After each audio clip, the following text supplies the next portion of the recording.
Hi, my name is Robert. This video is designed to give you step-by-step detailed instructions on completing the task at hand. Please read the comments in the About section of this video. It has valuable information and updates.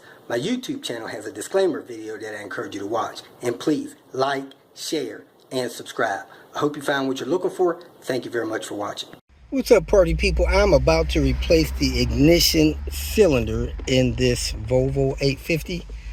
Quick and easy. This is how it goes.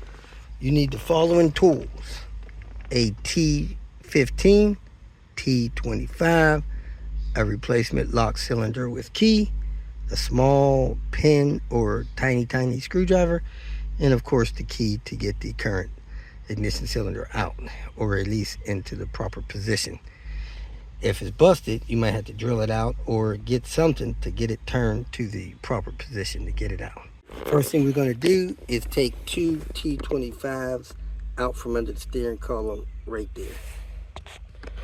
Then we're going to take the long neck T15, stick them up in these holes, one on each side, and remove those two screws, which removes the top of the column and the lower portion of the column. So I'm going to release the steering wheel and pull it back towards the driver, toward the back of the car, to give me some more room and flexibility to work. That's the top of the clamshell. The bottom of the clamshell, I got a screw busted out on the passenger side of that clamshell. And this locks into the top of the clamshell. Hooks in there and locks down on there whenever you go back in. So on both sides, you see it's got that hook, a whole hole, and then these things screw up top. So that hooks into there like that, and you lower it down so that those pins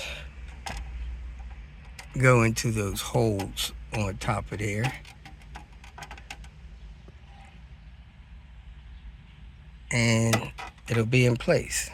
So that's how it's locked in place when you get it all together back around the steering wheel. Next, I'm going to take this loose out of the way because I can't get to the pin on the hole with this wiper stalk in the way. So there's a T25 down there and a T25 right there to get this moved out of the way. You don't have to unplug it, just have to take the two bolts loose, swing it out of the way. Once that is out of the way, you take the key or whatever you're going to use and you turn it to position 1. Stick it in there, turn it to position 1. Next, you take your pin or whatever, stick it in this hole right here, and you push down on the clip ring. You can feel it spring load. Push down on that and then pull the key out with the ignition barrel. So there you have it.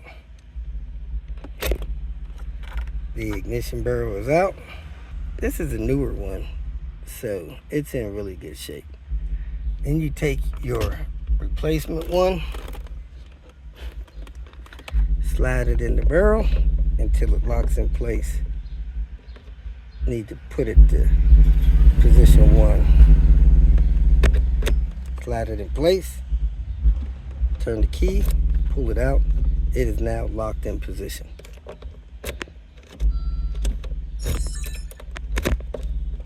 And it will not come out unless you push that pin back in that hole while you're in position 1. Next, we're going to go ahead and start the car, make sure it turns and works. These keys are not programmed in the US, so no need to worry about that. And the key works. So I'm going to put this back on, put my collar back on, and put the screws back in, and I'm all done. The final step in this process is to document the key code or the VIN that key came from.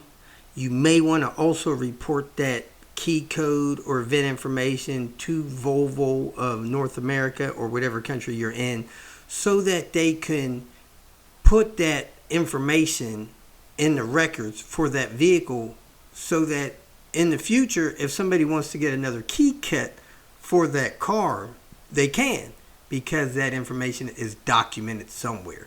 Every key has a key code, and it's a good idea to keep that in the service records and or report that information to Volvo so that people in the future could have that information to get a key cut.